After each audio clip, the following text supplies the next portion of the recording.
په دوه اربه خلکو کې سوچ خبره نه ده، یوازې وژل کېږي پښتانه پروردګاره. بسم الله الرحمن الرحیم. السلام علیکم ورحمت الله وبرکاته. قدرمنو کتونکو، زه یم ستاسو ورور اسد خټک. تاسو ګورئ نظام پور واچ. کتونکو،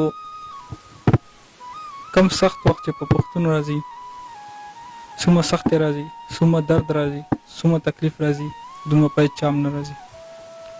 سکولونه مو ورانېږي، مدرسې مو شهیدانې شوې، ماشومان مو شهیدان شول. کوم هغه تکلیف دی چې هغه پښتون نه دی دی. که پښتون وګورئ، په دې خوږ ملک باندې مین هم ډېر دی او ډېر زیات پکې شهیدان دي د ملک لپاره.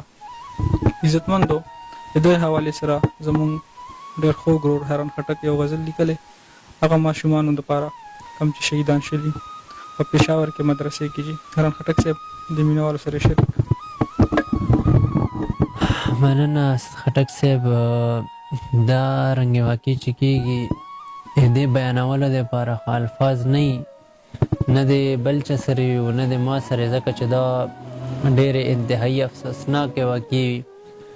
خو اکثر ته چې کېږي نو په پېښور کې زیاتې کېږي.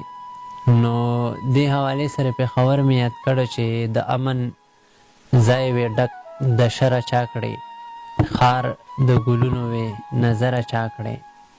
د امن ځای وې ډک د شره چا کړې، ښار د ګلونو وې نظره چا کړې. او زړه مې ریښې ریښې ریښې د ارمان د غم ټپه د غم سندره چا کړې.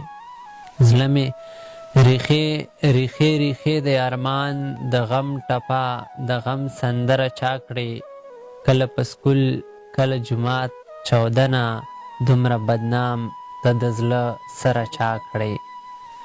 کله په سکول کله جومات چاودنه، دومره بدنام ته د زړه سره چا کړې. او سکون به مومې د پښتون قاتله، چې مطمئن په دې خبره چا کړې.